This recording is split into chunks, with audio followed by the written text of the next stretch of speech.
পরিণতি, প্রেম বিভক্ত বিলাস শ্রীমুক্তি,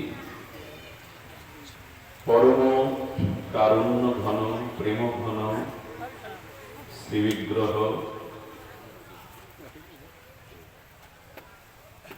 শ্রী শ্রী শচীনন্দন নদিয়া বিহারী গৌর হরি, পরম পাবন পতিত উদ্ধারণ, পতিত তারণ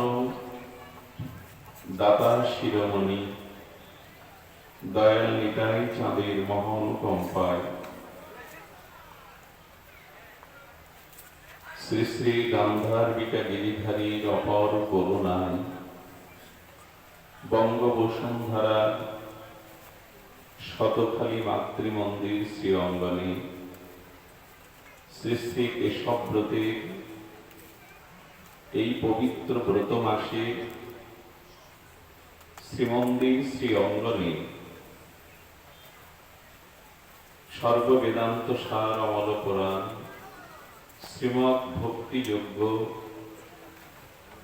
জ্ঞানযজ্ঞের যে শুভ আয়োজন, এই পরম আয়োজনে, এই মহা আনন্দক্ষণে অমৃতক্ষণে অস্মাদীয় শ্রী গুরুপাদ পদ্মে পরার্থ কোটি দণ্ডবত প্রণতি, তৎসহ সুমঙ্গল সাধু সমাজ, সন্তজন মহতজন, সুধী ভক্তজন, শ্রদ্ধাশীলা ধর্মশীলা কল্যাণিয়া মাতৃমণ্ডলী সমাগত সকল ভক্তচরণে দিন অতি দিনে সশ্রদ্ধ দণ্ডবত প্রণতি। ঋতে দ্বাদশী বর্ষে স্তেতায়াং হায়েন চ তাপরে চৈক মাসেন অহরাত্রেণ তৎকল পরিঘোর তিমিরে করসল জগজন ধর্ম কর্ম রোহদূর। যে সময়ে আমরা উপস্থিত হয়েছি, যে সময় বা কাল যেটাকে কলিযুগে অভিহিত করা হয়,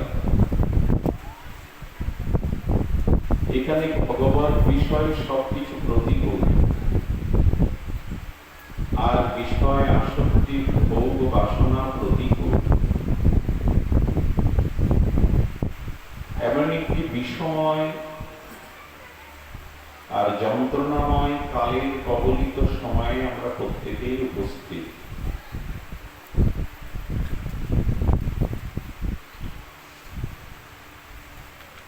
তো এই কলিযুগে আমরা যেভাবে বর্ণনা পেয়েছি শাস্ত্রে, যেখানে মানুষের সুমেধা এটি সীমিত, অল্প আয়ু, মূল মস্তিষ্ক এবং মানুষের সৎ বুদ্ধি এগুলি প্রায়শ হ্রাস পেয়েছে। কলি ঘোর তিমিরে একটা অন্ধকার নেমে এসেছে সদাচারে, ব্যবহারে, মানবিকতায়, মনুষ্যত্বে। আজ পারিবারিক ধর্ম, আমাদের ব্যক্তি ধর্ম কোথায় যেন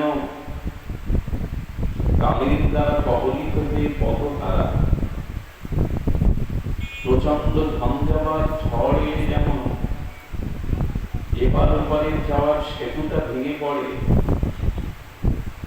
বৃক্ষরাজিগুলো উৎপাটিত হয়ে একজনের ঘরের চাল আর একজনের চালিয়ে পড়ে, ঠিক আমাদেরও যেন ভগবানের কাছে ফিরে যাওয়ার ধর্ম সেতুটা, বিশ্বাসের সেতুটা, শ্রদ্ধার সেতুটা ভেঙে পড়েছে। এই ঘোর দিনে একটা বিষয় ও বিষম বিষে জর্জরিত মানুষের সামনে একটি সুসংবাদ দিচ্ছে এই শ্লোকে। কলিযুগ দোষের আকার কলি দোষ ও নিধে রাজায়ন্তী, কলি দোষ আর দোষ, দোষের রাজা দোষের আগর এক মহান গুণ, একটি কেবল মহান গুণ ভাগবতে আর্য ঋষিরা মহাত্মারা শাস্ত্রজ্ঞরা উল্লেখ করেছেন।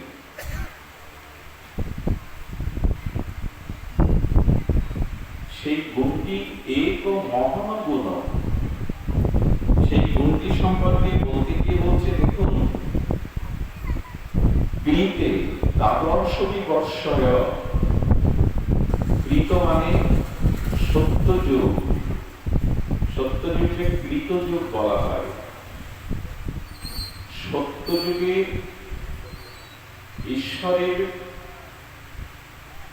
যে করুণা বা কৃপা বা আশীর্বাদ বা ভগবত ভক্তি লাভে 12 বছর তপস্যার দ্বারা যা হতো, ত্রেতা যুগে 1 বছর ব্যাপী বহুবিধ যজ্ঞের দ্বারা যে ফল প্রাপ্ত হতো,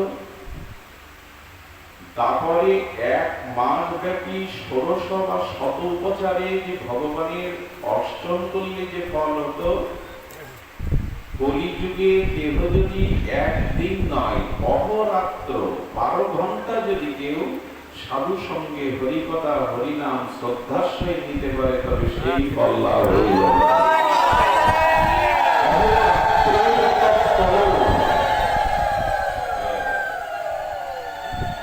অহরাত্র যদি কেউ শুদ্ধ সাধু সঙ্গে ভগবানের দিব্য হরিকথা ভুবন পাবন বিশ্বমঙ্গল হরিনাম আশ্রয় আর শ্রবণ কীর্তন করে, তবে সেই ফল তার লাভ হবে। প্রণব কলিযুগ সর্বযুগ সার, এইখানেই কলিযুগের বিশেষত্ব সার। প্রণব কলিযুগ সর্বযুগ সার, যাতে শ্রী হরিনাম সংকীর্তন প্রচার।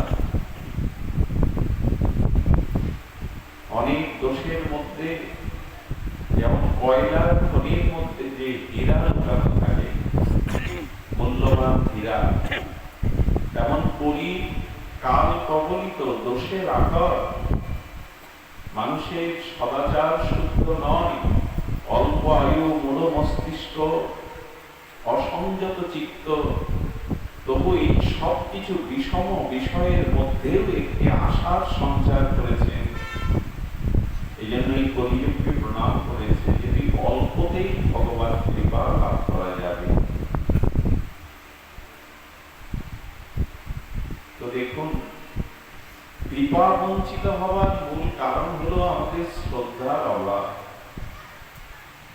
শ্রদ্ধা শব্দটি আলোচিত হওয়া উচিত। শ্রদ্ধার সরলত্বটা আমাদের একান্ত জানা অপরিহার্য। কারণ যে ভক্তি বীজের কথা বলছি আমরা, ভক্তিতে একটা বীজ থাকবে, যে বীজ থেকে ভক্তি লতা হবে, আর যে ভক্তি লতাতে ভাবরূপ ফুল বা কুসুম হবে, আর সেই ভাবরূপ ফুল থেকে যে ফল হবে রসময়, তাকেই বলে প্রেম।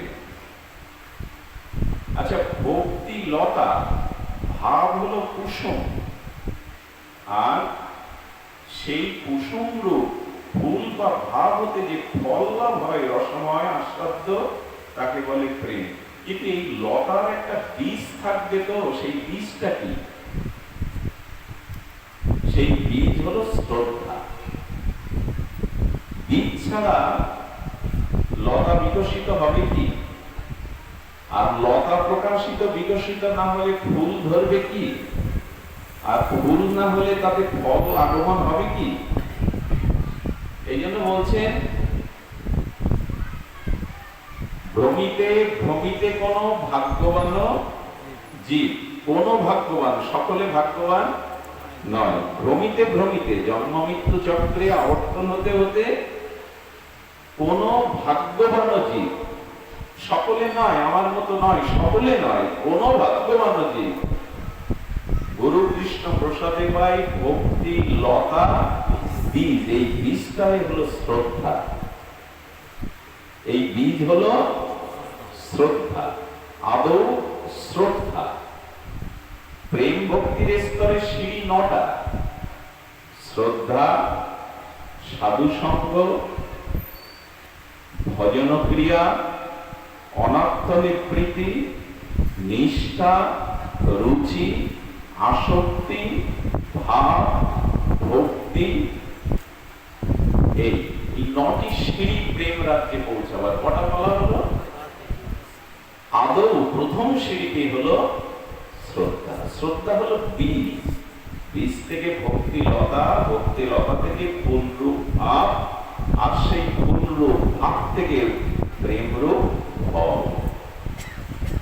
মূলত যে জিনিসটা আমরা লক্ষ্য করি না সেটা হলো আজ যতই তপস্যা যা যোগ্য সম্পন্ন হোক, যদি অশ্রদ্ধায়া, যদি শ্রদ্ধাযুক্ত না হয়, সবই পণ্ড। আজ সেটাই হচ্ছে।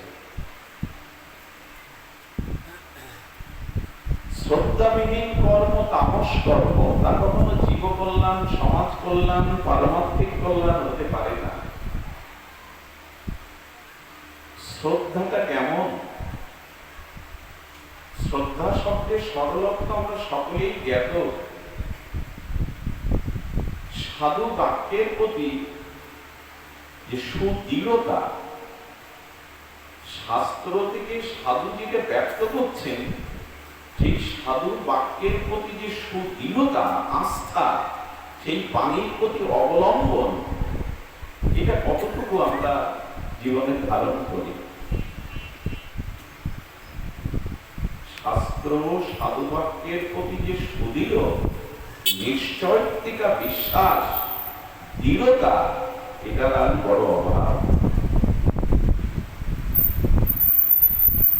এই জন্য শ্রদ্ধাটি আমাদের প্রথমেই এটির দিকে লক্ষ্য দিতে হবে, ধ্যান দিতে হবে। আমাদের শ্রদ্ধার প্রতি আগে আমাদের এই প্রয়াস করতে হবে। শ্রদ্ধা না থাকার কারণে জ্ঞান হচ্ছে না, ইন্দ্র সংযত হচ্ছে না, কোন কর্মই সম্পূর্ণরূপে ভগবানে অর্পণ হচ্ছে না। শ্রদ্ধাবান লভিত জ্ঞানাং তৎপরেষাং যতেন্দ্রিয় জ্ঞানাং লব্ধ্বা পরম শান্তি অচিরেণ অধিগচ্ছতি। তুমি আমার কাছে গমন করবে কি করে যদি শ্রদ্ধাই না থাকে? তোমার ভাগবত বিষয়ে জ্ঞান হবে না, শ্রদ্ধা না হবে, ইন্দ্রিয় সংযত হবে না। আর জ্ঞান না হলে, শ্রদ্ধার দ্বারা যে জ্ঞান, তা না হলে তুমি শান্তি পাবে না। মূলে আমাদের এই শ্রদ্ধার আর বড় অভাব। মৌখিক বাহ্যিক শ্রদ্ধা দেখাচ্ছি বটে, প্রণাম, স্তুতি, ফুলমালা, চন্দন, জয়গান, কীর্তন, না, শ্রদ্ধা বাইরের জিনিস নয়। বীজের আবরণের ভেতরেই থাকে ওই অঙ্কুরোদ্গম বৃক্ষের শাখা প্রশাখা। বীজটা আবরিত থাকে একটা আবরণের মধ্যে, বীজের মধ্যে সূক্ষ্মরূপে সেই বৃক্ষ, লতা পাতা, ফল ফুল থাকে, দেখা যায় না। শ্রদ্ধা বাইরের জিনিস নয়, বাইরের শ্রদ্ধা আছে, তার নাম হলো লৌকিক শ্রদ্ধা। কিন্তু লৌকিক শ্রদ্ধাতে প্রেম ভক্তি লাভ হয় না। শ্রদ্ধা দুই প্রকার: লৌকিক শ্রদ্ধা, শাস্ত্রীয় শ্রদ্ধা। লৌকিক শ্রদ্ধা কাকে বলে? কেউ বৃন্দাবনে গেল, হঠাৎ এসে মালা দিল, নিতে লাগলো, দণ্ডবাদ করতে লাগলো, আরতি দেখাতে লাগলো, পাশের মানুষটা এই দেখে দেখে ওর অনুকরণ করতে হবে। এইভাবে তিলক দিতে হয়, এইভাবে তুলসী পরিক্রমা করতে গিয়ে একবার পাক দিতে হয়, এইভাবে ওইভাবে শিখে নিলে যে এইভাবে পাক দিতে হয়। অন্যের দেখা দেখি আমরা যে আচরণ শুরু করি, এর নাম লৌকিক শ্রদ্ধাভাব। উনি সকাল সন্ধ্যা তুলসীকে পরিক্রমা করছেন, তিলকাদি দিচ্ছেন, এমন করে মালা চন্দন দিচ্ছেন, পুষ্করিণীতে নামতে গিয়ে গম্ভীরিতে যমুনা শৈব বলছেন, উঠে সূর্যকে প্রণাম করছেন, জবা কুসুম সংঘর্ষণ। বেশ এইগুলো দেখা দেখে আমরা যেটা শুরু করি, এর নাম লৌকিক শ্রদ্ধা। এটা বেশি টিকে থাকে না, কিছুদিন পর এটা শিথিল হয়ে পড়ে। তাই লৌকিক শ্রদ্ধা কখনো প্রেম ভক্তি আনতে পারে না, চাই শাস্ত্রীয় শ্রদ্ধা। শাস্ত্র যেভাবে বলেছেন সেই শাস্ত্রীয় শ্রদ্ধা যদি কারো ভাগ্যে, কারো সৌভাগ্যে উদয় হয় এই শ্রদ্ধা, তখনই তার ভক্তি বীজ বপন হয়, তার আগে নয়। শ্রদ্ধা যেমন শ্রীকৃষ্ণ ব্রজে যেখানে বসতে যেতেন, ভগবান শ্রীকৃষ্ণের পদচিহ্নটা বৃন্দাবনের রেণুতে আর চিন্তামণি ধুলিতে যেখানে পদচিহ্নটা পড়ত, ওই চিহ্নটা মুছে যেত না। ভগবান শ্রীকৃষ্ণের চরণ চিহ্ন এটা মুছে যেত না। কবে মুছে যেত জানেন? যেদিন আকাশ থেকে ঝরঝর করে বৃষ্টি নামত, সেই বৃষ্টির জলের স্রোতে কেবল শ্রীকৃষ্ণের চরণ চিহ্নটা মুছে যেত, এর আগে মুছত না। কেন মুছে যেত না? বলে গাভীর পাল নিয়ে গোষ্ঠ থেকে উত্তর গোষ্ঠে যখন ফিরতেন, তখন কৃষ্ণের নবলক্ষ গাভীর পদছাপটা কৃষ্ণের পায়ের ছাপের উপরে তো পড়তে পারত। তার সখারা হেলে দুলে খেলতে খেলতে যেত, কৃষ্ণের চরণের চিহ্নের উপরে তো সখাদের পায়ের চিহ্ন পড়তে পারত। যে ব্যক্তি বৃন্দাবন পরিভ্রমণ করতে যায় তার চরণও তো পড়তে পারত, কিন্তু বৃন্দাবনী গাভীগুলি, সখাগুলি, ব্যক্তিগুলি সবাই ব্রজের ধুলির দিকে চেয়ে চেয়ে পা ফেলত। কেন জানেন? এটা কানাইয়ের পদচিহ্ন, এটা কানাইয়ের পদচিহ্ন। খবরদার আমাদের পায়ের পদচিহ্ন যেন একটা ঢেকে না দেয়, বিকৃতি না হয়। আর ওটা কি করতো? সকলে ওর থেকে পদ্ম গন্ধ পেত, সুগন্ধ চিন্ময় গন্ধ পেত, ওকে চুম্বন করতো, কিন্তু মুছে দিত না, ওটা রেখে দিত। যতদিন বৃষ্টি না হবে, ঝড় ঝড় বৃষ্টির ধারায় ধুয়ে না যাবে, ততদিন চিহ্নগুলো থাকবে। এই জন্য অক্রূর যখন কৃষ্ণকে মথুরাতে নিয়ে যান, তখন অক্রূর কয়েকবার রথ থেকে নেমে ওই চরণ চিহ্ন থেকে প্রণাম করেছিলেন, আর গাভীগুলিকে সখাদের প্রণাম করেছিলেন যে কতটা চরণকে তোমরা শ্রদ্ধা করো, ভালোবাসো, যে সেই চরণের উপরে কোনো চিহ্ন, কারো পদচিহ্ন চরণকে বিকৃত করে, এটা ভাবা যায়। এরই নাম শাস্ত্রীয় শ্রদ্ধা। যাকে ভালোবাসি, সেই ভালোবাসার কোন সম্পদকে নষ্ট করতে চাই আমরা। যাকে ভালোবাসি সে নষ্ট হয়ে যায়, যাকে প্রাণ দিয়ে ভালোবাসি তার কোন জিনিসের অস্তিত্ব মুছে যায়, এটা চাই কেউ? আমরা চাই না। এই জন্য শাস্ত্রীয় শ্রদ্ধা আদৌ শ্রদ্ধা। যদি কখনো কারো সৌভাগ্যে শ্রদ্ধার উদয় হয়, তখনই তার ভগবত জীবন শুরু হয়। আর এই লক্ষ্য করুন, শ্রদ্ধা ব্যতীত সাধু সঙ্গ আপনার কখনো হবে না। শ্রদ্ধা যদি না আসে, এখানে ব্রহ্মা নারদ বসে যদি আপনাদের হরিকথা শোনায়, তাহলে শ্রদ্ধার সহিতই সাধু সঙ্গ হবে। শ্রদ্ধা যদি উপচয় হয়, তখনই প্রকৃত সৎসঙ্গ, সাধু সঙ্গ তার জীবনে হবে।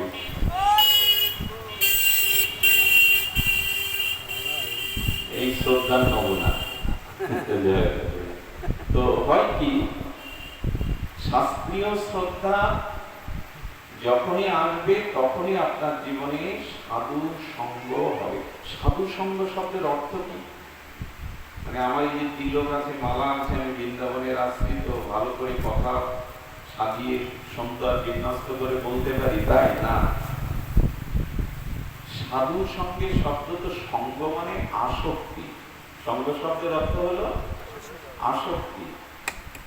সাধু সঙ্গের নাম হলো সাধুর প্রতি, সাধু আচরণের প্রতি যদি কখনো আপনাকে লেগে থাকা আসক্তি আসে। সঙ্গ শব্দের অর্থ হলো আসক্তি, অর্থাৎ সৎ ভগবানের প্রতি, সৎ ভজনের প্রতি যদি আপনার আসক্তি আছে, প্রবল আসক্তি।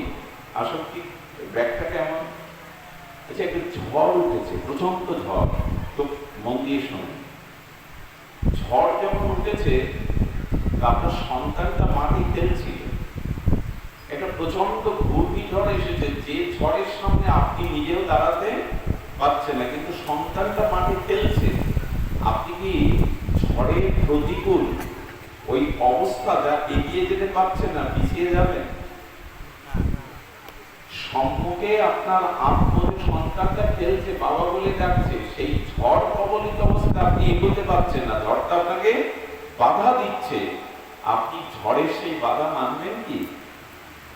পিছিয়ে আসবেন কি?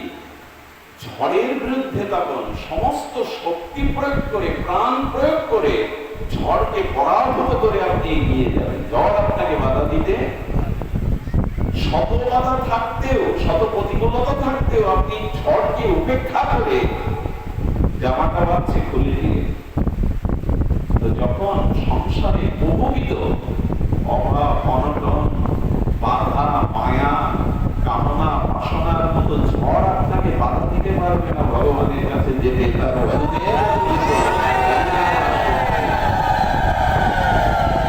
ওই যে সন্তানের প্রতি আপনার একটা আসক্তি আছে না, মমতা আছে না, এই জন্য ঝড়টাকে আপনি ঝড়ের মতো প্রতিকূল বাধাকে উপেক্ষা করে একদম ঝড়টাকে পরাজিত করে আপনি এগিয়ে যাচ্ছেন। মরণ হয় গো। তো যেদিন সংসারে কামনা, বাসনা, দুঃখ, সব প্রতিকূল বাধা থাকতেও ভগবানের কাছে, ভজনের কাছে যেতে আপনি আর কোনো কথা মানবেন না, এই নাম আসক্তি।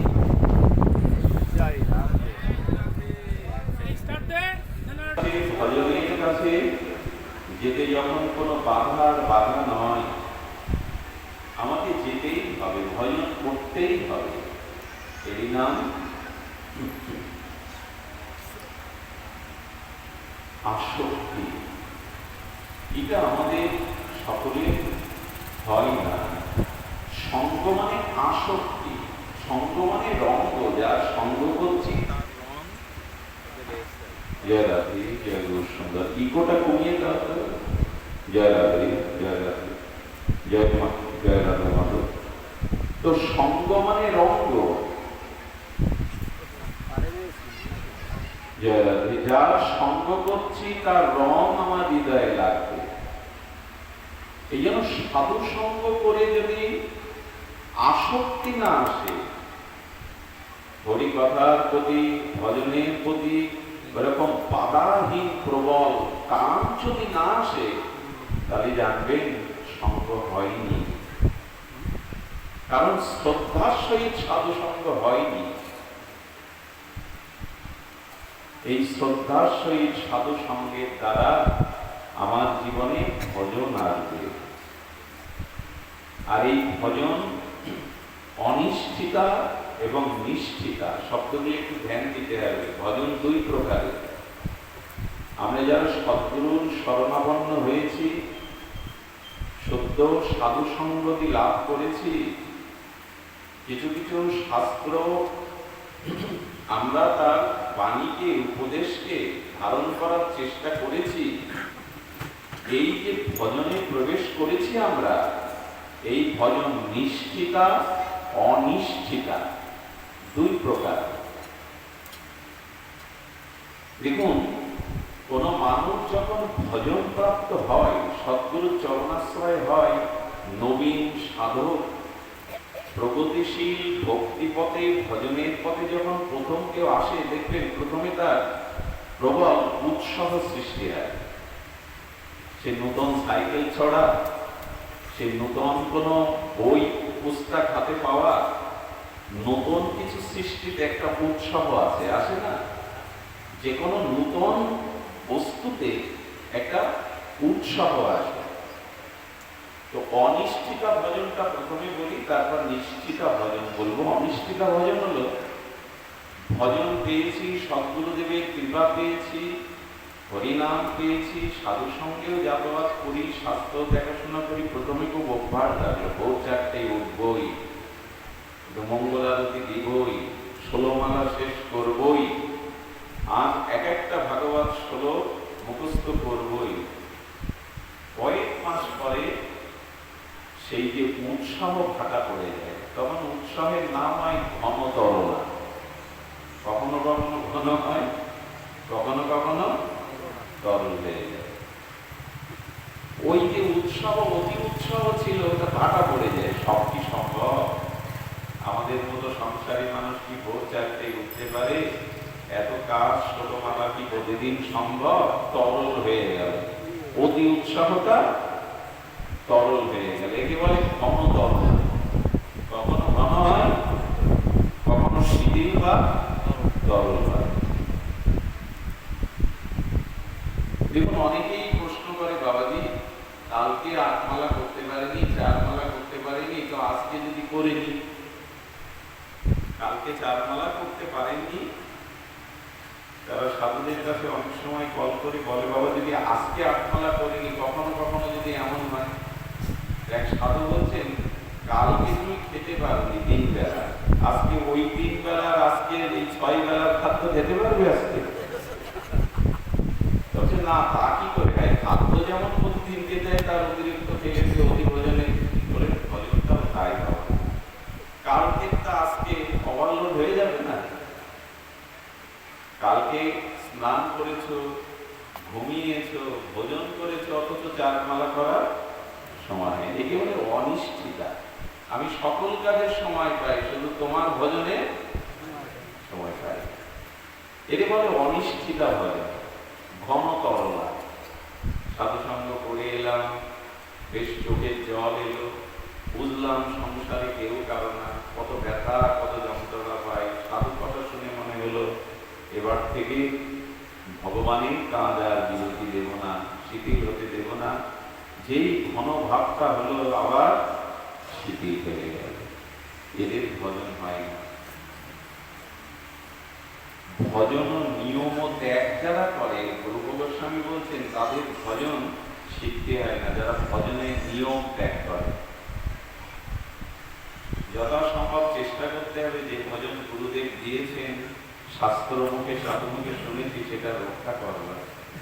আর যদি আপনার ভিতরে ব্যাকুলতা থাকে, তাকে সহায়তাটা ভগবানের থেকে পাবে। যদি ভজনের ব্যাকুলতা থাকে, সময়টা, সহায়তাটা উপর থেকে পাবে।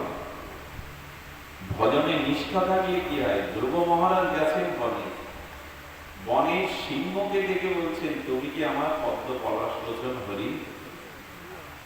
গাছকে দেখছে, সিংহকে দেখছে, বনের হিংস্র শাবক সংকুল জীব জন্তুকে জড়িয়ে ধরতে যাচ্ছে, তুমি কি আমার হরি? আমি তো হরিকে চিনি না।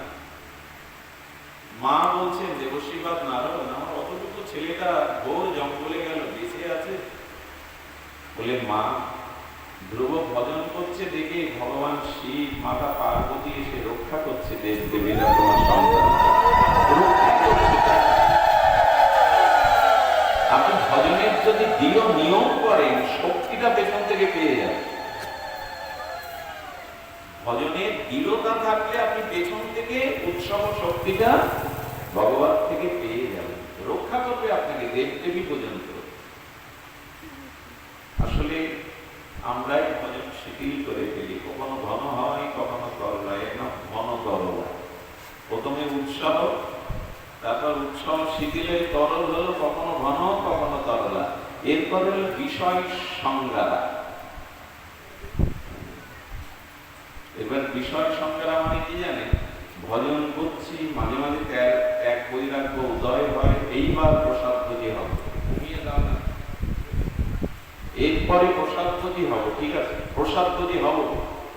এই একাদশী থেকে দুপুরে কিছু পাবো না, কারণ 12 ঘন্টা ছাড়া উপবাস হয় না, এইসব সিদ্ধান্তগুলো নেই। নেওয়ার পরে বিষয়ের সাথে আমাদের সংঘর্ষ বাড়ে। বিষয়ের সাথে সংঘর্ষ, সংসারের মধ্যে থাকতে গিয়ে তখন কি বলি, সংসারে থেকে এটা সম্ভব। ব্যবসা বাণিজ্য আছে, বউ ছেলে মেয়ে আছে, আর আমি ঋণগ্রস্ত। সংসারে থেকে ঠিক ভজন, যেদিন বৃন্দাবনে যাব, ধামে বাস করব, যেদিন বিষয় আশায় ব্যবসা বাণিজ্য ব্যাপার ছেড়ে দেব, সেই দিন হওয়া সম্ভব। তখন ওই যুক্তি মাথায় আসে, বিষয়ী লোকের দ্বারা, ব্যবসায়ী লোকের দ্বারা ছাত্রাবস্থায় এই নিষ্ঠা পালন করা সম্ভব না। তখন দোষ দেয় সংসারে, দোষ দেয় বিষয়ে, দোষ দেয় ব্যবসা, দোষ দেয় পড়াশোনার। বুঝে গেল? বিষয়ের সাথে তখন একটা সংঘর্ষ হচ্ছে। সংসারে দিকে কি হয়, কিন্তু প্রায় মানুষ এরকম বলে বসে, সংসারে থেকে কি হয়, সংসারে কি সব সম্ভব? যেদিন এসব ছেড়ে ব্রজে যাব, ধামে বাস করব, সেদিন নিশ্চিন্ত মনে ভগবানের ভজন করতে পারো। বিষয় সংকরা, এই বিষয়গুলো মাঝখানে এসে পড়ে। যদি এটা দেখতে চান, মাধুর্য কাদম্বিনীটা একটু দেখে দেবেন। কি নাম বললাম তোমাদের? আমাদের বিশ্বনাথ চক্রবর্তী পাদ পদ্মে একেবারে জ্বর মাপা থার্মোমিটারের মতো মেপে দিচ্ছে আমাদের দশাটা, স্তরটা।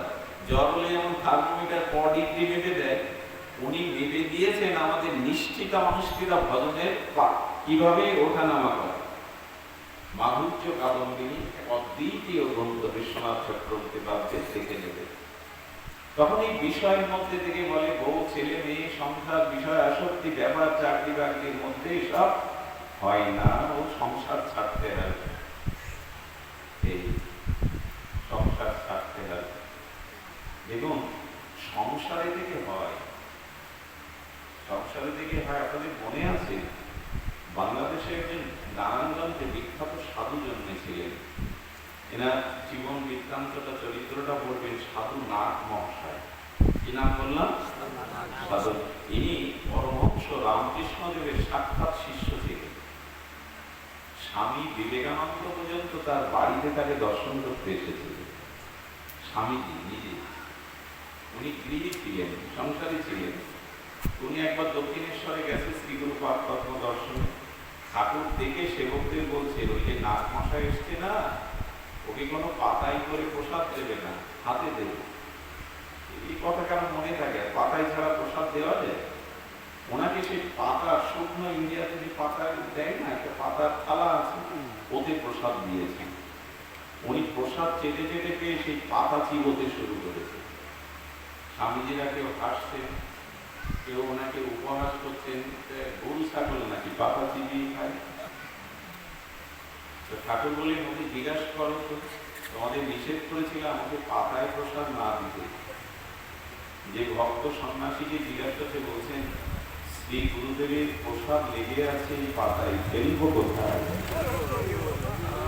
শ্রী গুরুদেবের অধরামৃত ভগবানের নিবেদিত প্রসাদ এই পাতায় লেগে আছে, যার গন্ধে শুদ্ধ ভক্তি হয়, ফেলবো কোথায়? পাতাটাও তো প্রসাদ হয়ে গেছে, তাই অমৃতের মতো।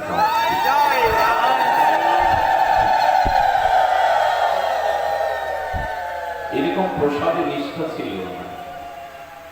ঠাকুর বলেছিলেন, গৃহে গিয়ে ভজন করো। স্ত্রীকে নিয়ে ওই নিশ্চিঞ্চন ভজন করতেন।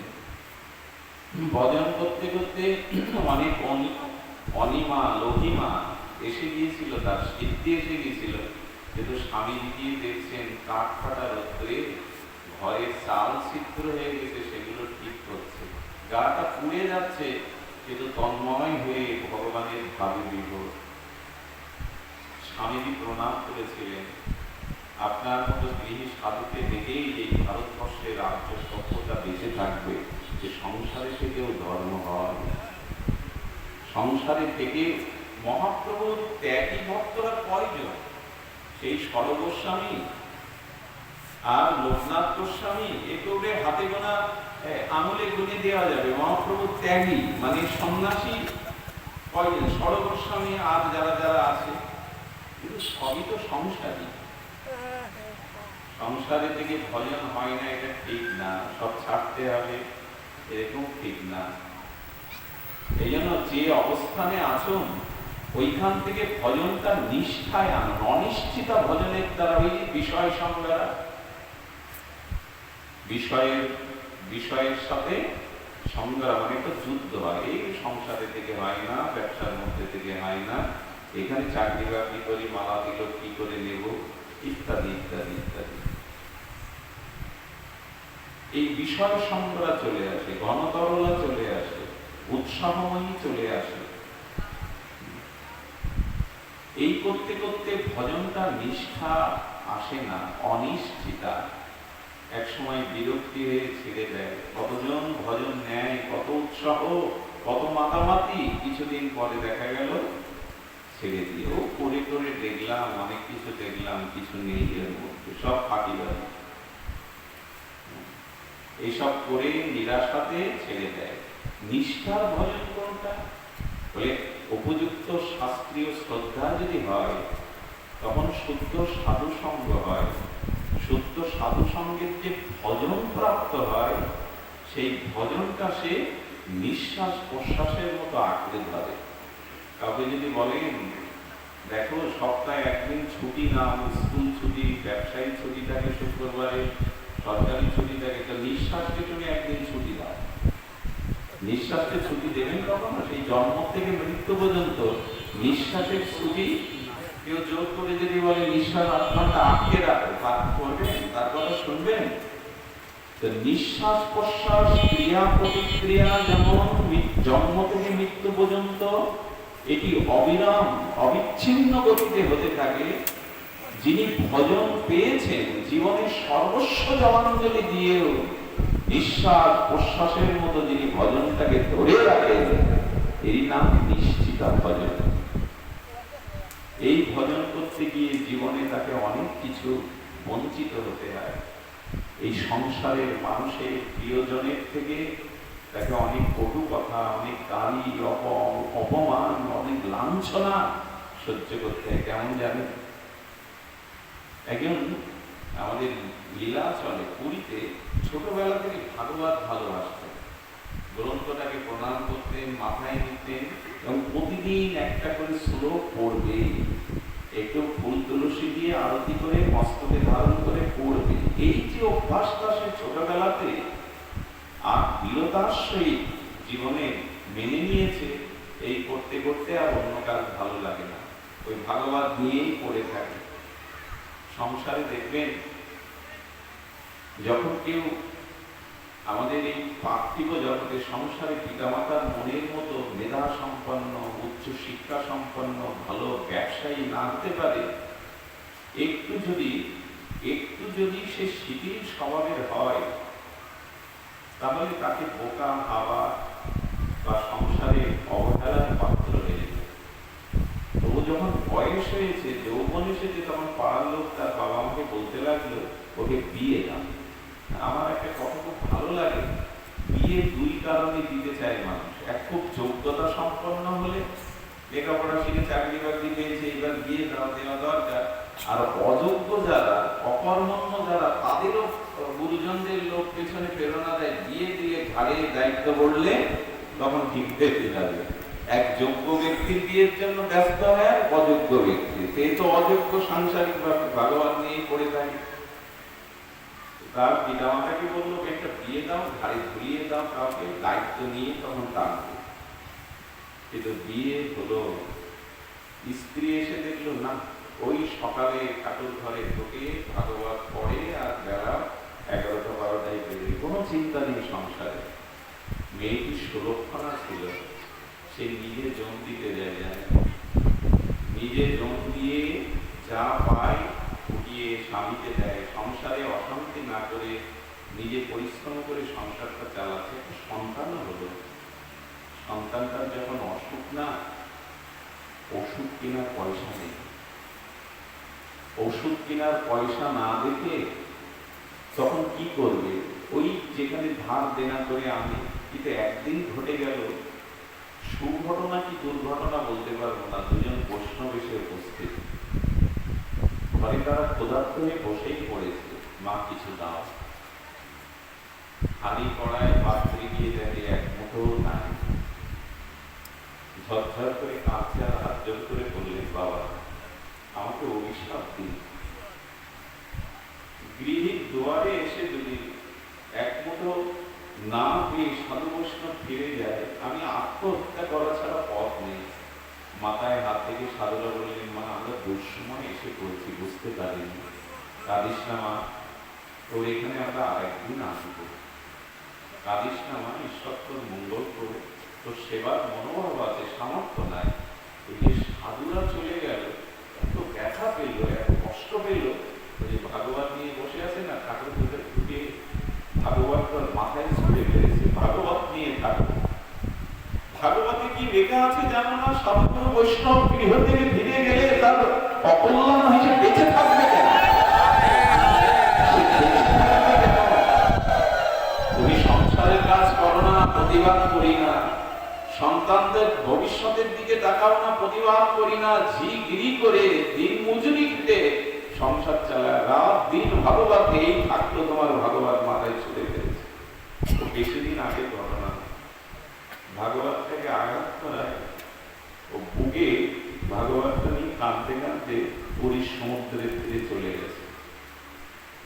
ক্ষমা করে দাও ভগবান। ও বুঝতে পারেনি, ব্যথা পেয়েছে, ও কিছু সাধু তো দৌড় দেখেনি, সাধু ফিরে গেছে, মহাত্মারা অবক্ত হয়ে ফিরে গেছে, বড় ব্যথা পেয়েছে, ভগবান ক্ষমা করো। বুকে জড়িয়ে ধরে কাঁদছে তো কাঁদছে। কি ঘটেছিল জানি সেদিন? দেখুন, ভজনের নিষ্ঠা ছাড়িনি, সেই অকর্মণ্য বলুক, সবাইকে অবাক বলুক, স্ত্রী গালি দিক, ছাড়িনি, নিষ্ঠা তো ছাড়িনি, ভাগবতটা ছাড়েনি। সেদিন কি ঘটেছিল জানেন? সেদিন ভগবান নিজে, ভাগবত তো সাক্ষাৎ অভিন্ন গোবিন্দ পরিবার, ভগবান নিজেই ওর বাড়িতে গেলেন। ওনার স্ত্রীকে গিয়ে বলছেন, মা এগুলি নাও তো। একটা পাত্রে মূল্যবান মখমলের তোয়ালে দিয়ে ঢাকা, সেগুলো উঁচু করে দেখে খুব হীরা মণি মাণিক্য সাজানো অনেকগুলো, সমস্ত ঘর আলোকিত হয়ে গেছে। বললে, আপনি কে? এগুলি কেন আমার কাছে এনেছেন? বলল, মা তোমার যে স্বামী না, তুমি হয়তো অনুভব করতে না, ও ছোটবেলা থেকে আমার কাছে দিন মজুর খাটে, আমার বাড়িতে প্রতিদিন দিন মজুর খাটে। তো আমি প্রতিদিন ওকে বেতন দিতে চাই, কিন্তু কোনোদিন আমার কাছ থেকে বেতন নেয়নি। ভাগবতটাকে নিষ্ঠার সহিত সারা জীবন গ্রহণ করেছে, কিন্তু ভগবানের কাছে অভাবের কথা জানায়নি, সংসারের বিষয় বাসনার কথা জানায়নি। গোবিন্দ ব্যাখ্যা করছেন তার স্ত্রীর কাছে, এই পর্যন্ত আজকে পর্যন্ত সে খেটেছে আমার বাড়িতে, কিন্তু কোনো মজুরি নেয়। ভাবলাম তো অভাব, তাই সারা জীবনের মজুরিটা দিতে গেলাম, মাথায় চাই না, চাই না। ওর মধ্যে একটা সোনার কণা, বাবা একটু দাঁড়ান, একটা সোনার কণা পাশে একটা বন্ধক রেখে কিছু এনে আবার একটু ভোগ লাগিয়ে করতাল দিয়ে দিল ভগবানকে। যখন মণিকাঞ্চলে উজ্জ্বলে ভরে গেছে, তখন সেই ছেলেটাকে বলছে, তোর বাবাকে দেখে আনছে। আজ তার মাথায় ভাগবত ছড়ি মারলাম, কত কত কথা বলতাম, ভেতরে ভেতরে দিন মজুরি খেটে সব সঞ্চয় করেছে, আমি তো আমাকে বুঝতে দেয়। ছেলেটা বাবাকে ডেকে আনার পরে চরণে লুটিয়ে পড়েছে, ক্ষমা করে দাও, আমার উচিত হয়নি, এভাবে তোমাকে আঘাত করা, কটু কথা বলা উচিত হয়নি, কি হয়েছে আমি তো বুঝতে পারছি না। বলে, তুমি যে গোপনে দিন মজুর খাটতে, আমাকে তো কখনো বলো না, তুমি তো চিন্তা করতে সংসারে এত হেঁটে ফুটে তুমি বেতনগুলো জমিয়ে রেখেছো, এইটা তো তোমার মহাজন আজ নিজেই বয়ে দিয়ে গেল তোমার সারা জীবনের মজুরি। ভাগবত যারা পড়েন তাদেরকে একটু অর্ধেক অনুভব হয়, হাত যোগ করে বলছেন, আজ তোমাকে একটু প্রণাম করবো। তুমি কাকে পেয়েছো জানো না, কে তোমার ঘরে এসেছিল তুমি জানো না, তোমাকে একটু প্রণাম করি, জন্মে জন্মে তোমার মতো সহধর্মী যেন পাবে না।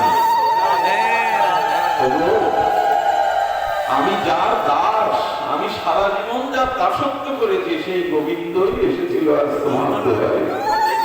আমি কারো মজুরি খাটি না, আমি ভাগবতের মজুরি খাটি। যারা ভজন নিষ্ঠার সহিত করে না, আপনি যদি কখনো সেই ভজনে শিথিল হয়ে পড়েন, ভগবানই আপনার ভজন এসে করে দেয়। আমি স্বামী রামসুর দাসের গীতাতে পড়েছি, সারা জীবন আপনি হরিনাম করেছেন, ত্যাগ তিতিক্ষার দ্বারা, নিষ্ঠার দ্বারা করেছেন। মৃত্যুর সময় যদি কারো স্মৃতিশক্তি লোপ পায়, যদি তার বাক্য স্ফুরণ না হয়, তার কথা বলবার শক্তিও না থাকে, গোবিন্দ বলেন, ডিউটি এবার তোমার শেষ, তোমার হয়ে তোমার হৃদয়ে বসে আমি নাম করে দেবো, এবার ডিউটি তুমি নিঃশ্বাস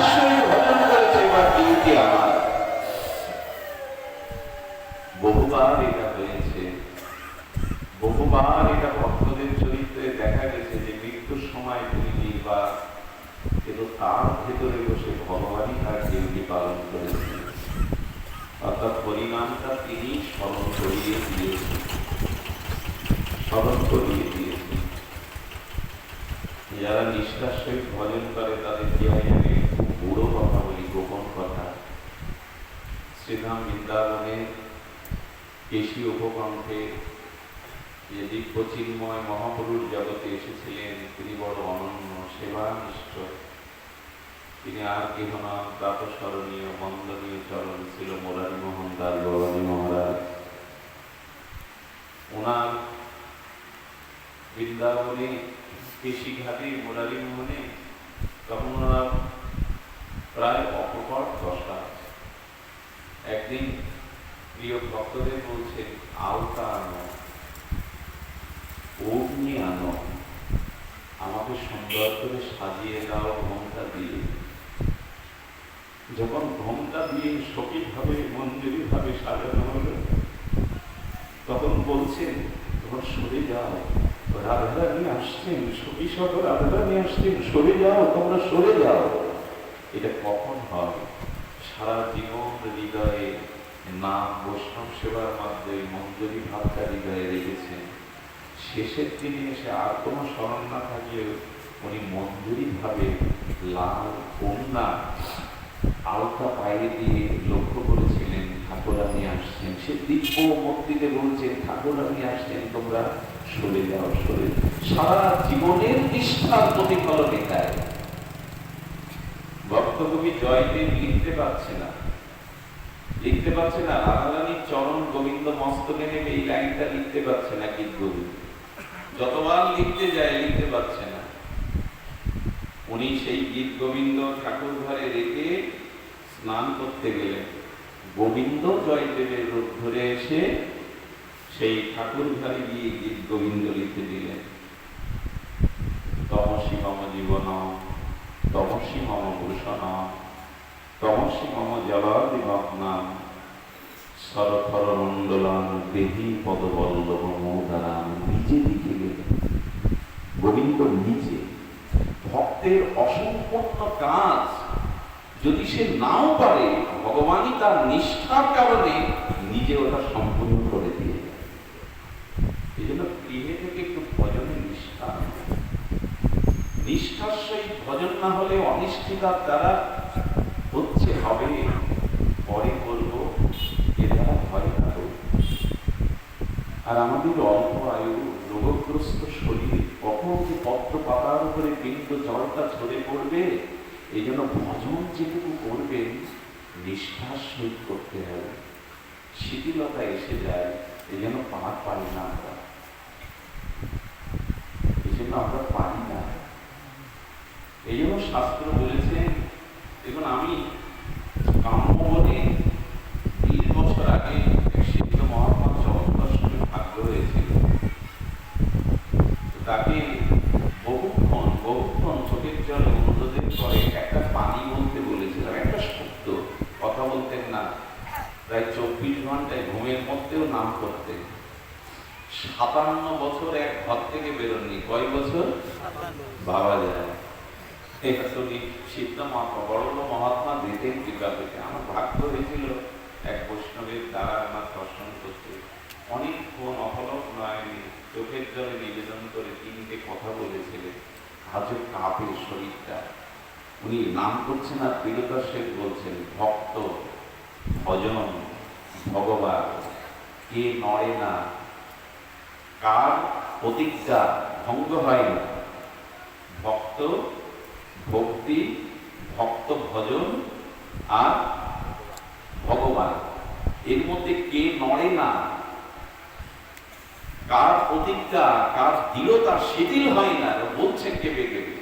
তখন বলছেন ভগবান প্রতিজ্ঞা ফেল করে, ভগবানও প্রতিজ্ঞা রাখতে পারে না, ভগবান সবসময় তার প্রতিজ্ঞা দৃঢ়তা করে রাখতে পারে না। ভজনও মাঝে মাঝে সুরক্ষা হয় না। এক ভক্তই হলো বজ্রের মতো কঠিন, ভগবান প্রতিজ্ঞা হয়ে যায়, ভক্ত কখনো করবে না।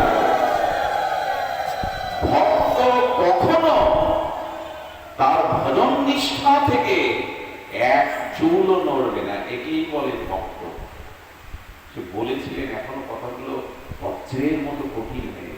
ভগবান নড়ে যেতে পারে, ভজন শিথিল হয়ে যেতে পারে, ভক্ত কখনো এক চুলও নড়বে না।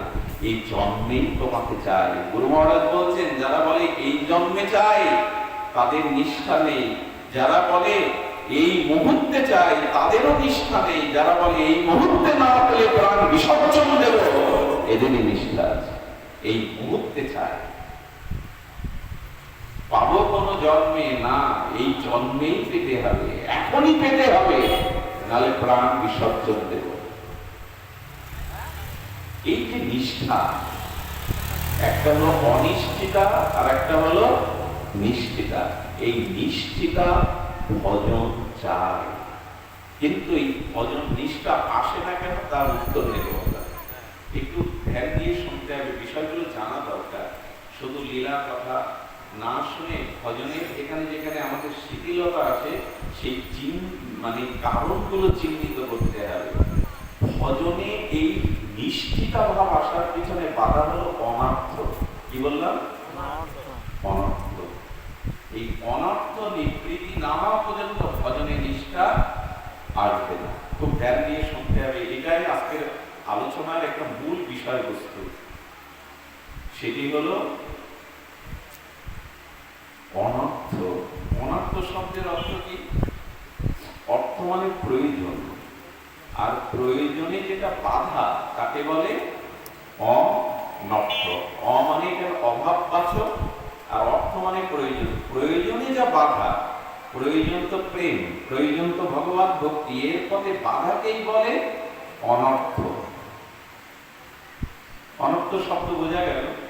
অনর্থ আমাদের যখন আসে, সেই অনর্থগুলোর কারণ মাধুর্য কাদম্বিনীতে উল্লেখ করেছেন চক্রবর্তী পদ্ম। তিনি বললেন, দেখুন, অনর্থগুলো সৃষ্টি হয় পাপ এবং পূর্ণ থেকে। খুব মূল্যবান কথা। অনর্থগুলো সৃষ্টি হয় আর ভজনে নিষ্ঠা আনতে দেয় না দুটি কারণে, পাপ এবং পূর্ণ। একটা সুকৃতিজাত অনর্থ, একটা দুষ্কৃতিজাত অনর্থ। তো পাপের বাধা কোনটা? শাস্ত্র নিষিদ্ধ যে কর্ম, শাস্ত্র বহির্ভূত যে কর্ম আমি ভজন করছি, ভেতরে ভেতরে নিষিদ্ধ কর্মটাও চলছে। তো যখন ভজন করছি, সদ্গুরুদেবের কৃপা পেয়েছি, ব্যাসপীঠে বসি, ঘন্টার পর ঘন্টা ভাগবত কথা বলি, কীর্তনাদি করি, লোক সমাজে সাধু সমাজে আমার একটা স্থানও আছে, অথচ ভেতরে ভেতরে আমার অশাস্ত্রীয় কর্মের প্রতি একটা প্রলোভন, একটা আসক্তি, লোভ রয়ে গেছে। এই শাস্ত্র নিষিদ্ধ গোপনীয় পাপ কর্মই হলো ভজন নিষ্ঠার পথে অন্তরায়, বাধা। আসক্তি আনতে দেয় না, রুচি আনতে দেয় না, ভগবানের প্রতি আসক্তি রুচি আনতে দেয় না। এই পাপ কর্মগুলির মধ্যে সব থেকে বড় অনর্থ হলো এই দুষ্কৃতিজাত অনর্থ। দেখবেন মাঝে মাঝে আপনার মনে ত্যাগ আসে, বৈরাগ্য আসে, সাত্বিক ভাব আসে, কিন্তু বেশিক্ষণ টিকে থাকে না। তার কারণ হলো আকাশে চাঁদ উঠেছে কিন্তু চন্দ্রের চন্দ্রিমা দেখা যাচ্ছে না, কারণ কালো মেঘ ঢেকে দিয়েছে। ভেতরে কৃষ্ণ প্রেম আছে, ভেতরে সাত্বিকতা আছে, কিন্তু যে অপরাধ বা পাপের মেঘটা সেই চন্দ্রের সুকোমল কিরণকে ঢেকে দিয়েছে। ঠিক তেমনি পাপ বুদ্ধিটা উদয় হয়।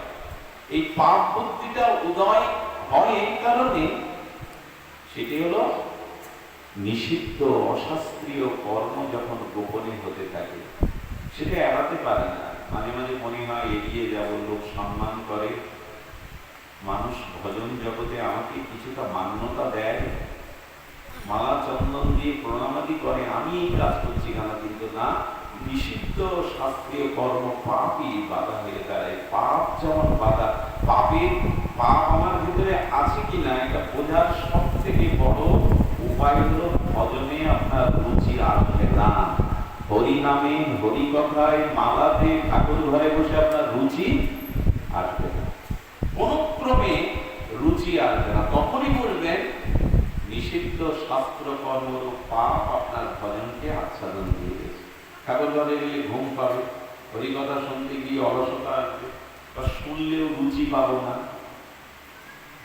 এর কারণ হলো পূর্ব বা বর্তমান জন্মে পাপ, আর পূর্ণটাও বাধা, পাপটাও যেমন বাধা। আচ্ছা, একটা পাখিকে যদি সোনার খাঁচায় আর লোহার খাঁচায় রাখা হয়, পার্থক্য কি? সোনার খাঁচায় পাখিটা কি লোহার খাঁচার পাখিটাকে বলবে আমি কত উন্নত দেখো, আমার কত ভাগ্য দেখো? আরে বেটা, তুই তো বন্ধি আছিস, সোনার খাঁচা হোক আর লোহার খাঁচা হোক। তেমন পাপটা যেমন ভজন নিষ্ঠার পথে বাধা, প্রেম ভক্তির পথে বাধা, পুণ্যটাও বাধা। পুণ্যের বাধা কোনটা জানেন? একটু পাঠ করতে শিখেছি পূর্বজন্মের কৃপায়, গুরু মহারাজের কৃপায়, আপনাদের আশীর্বাদে।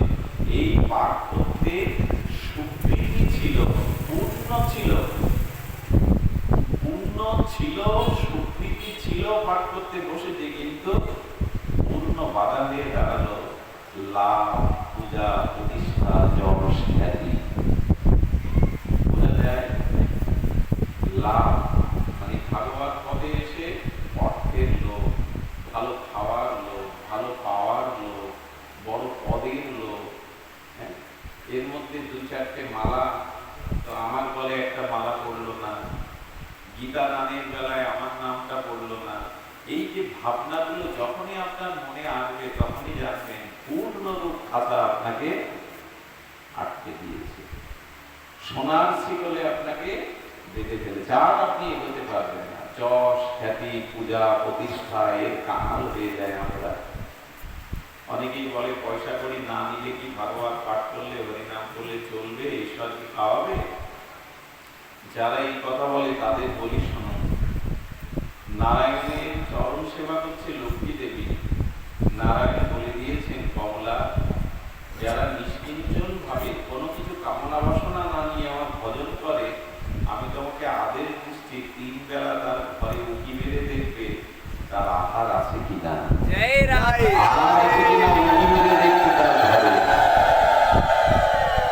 আমি একটা কথা বলি, এই ভাগবত জগৎ, এই ভক্তি জগতে দাবি করে কিছু নেওয়া যাবে না। আপনাকে ভালোবেসে দক্ষিণা যদি পুরো 1 কোটি টাকা দিয়ে দেয়, একটা রাজ্য দিয়ে দেয়, কারো আপত্তি নেই, সেটা দান বা দক্ষিণা। কিন্তু যখনই কন্টাক্ট হবে, যখনই দাবি করে অর্থ করি নেওয়া হবে, আমার মনে হয় সেই ভাগবত, সেই হরিনামে ক্রিয়া করবে না। কারণ নিত্যানন্দ প্রভু, মহাপ্রভু হরিদাসের মতো ইনারা যে নাম দুয়ারে দুয়ারে বিতরণ করেছেন, ডেকে ডেকে ভিক্ষা মেগেছেন, সেটা যদি অর্থের অনুকূলে কন্টাক্ট হয়, আচ্ছা সরকারি চালের বস্তার সুবিধা কি লেখা থাকে? এটা বিতরণের জন্য, বিক্রয়ের জন্য। হরিনাম কোথাও দেখাতে পারেন বিক্রয়ের জন্য, কন্টাক্টের জন্য? যখনই গলায় সুর আছে, ভালো মুখস্থ করে কথা বলতে পারি, বহু মানুষকে বসাতে পারি, এর বিনিময়ে যখন অর্থের নেশা পেয়ে পড়বে, জানবেন পূর্ণরূপ লোহার সোনার শিকলে আমি বাধা পড়বে। ভগবান কি যোগাবে? আচ্ছা, একটা নারকেল গাছের উপরে যে ডাব হয়, নারকেল হয়, ওখানে পাইপ দিয়ে কেউ জল তোলে? আর আকাশ থেকে বৃষ্টি হয়ে পড়লে জল দাঁড়ায়? কিন্তু অতগুলো শক্ত আবরণ ভেদ করে ওর মধ্যে এত শীতল সুন্দর জল থাকে কি করে? কে ঢোকাল ওর মধ্যে জল? বলে যে ভগবান শূন্যের উপরে এই তাপদহের মধ্যেও ডাবের অতগুলো আবরণ ভেদ করে জল ঢোকাতে পেরেছে, সেই ভগবানের চরণাশ্রয় করলে ভগবান মাথায় করে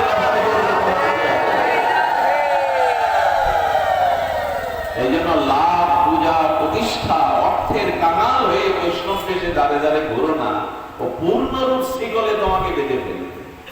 হয়তো তাই আমাদের দশা, তো তাই হয়। অর্থ, যশ, খ্যাতি, লাভ, পূজা, প্রতিষ্ঠা, এই আশ্চর্য কথা। গৌড়ীয় বৈষ্ণব, গৌড়ীয় দর্শন দেখুন, মহাপ্রভু বলেছেন, গৌড়ীয় মহাজন বলেছেন, প্রতিষ্ঠা হলো শুকরের বিষ্ঠা।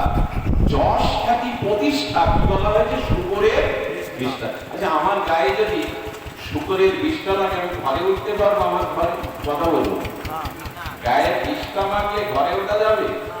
মন্দিরে ওঠা যাবে, যেখানে দেবতা আছে, আপনাদের মধ্যে এসে বসা যাবে গায়ে বিষ্ঠা লাগলে? তা বিষ্ঠা লাগলে যদি ঘরে না উঠতে পারি, নিজের ঘরে লোক সমাজে গিয়ে তাদের মাঝে বসতে না পারি, মন্দিরে না উঠতে পারি, যার গায়ে প্রতিষ্ঠার বিশ্বাসে ভগবানের কাছে যাবে কি করে?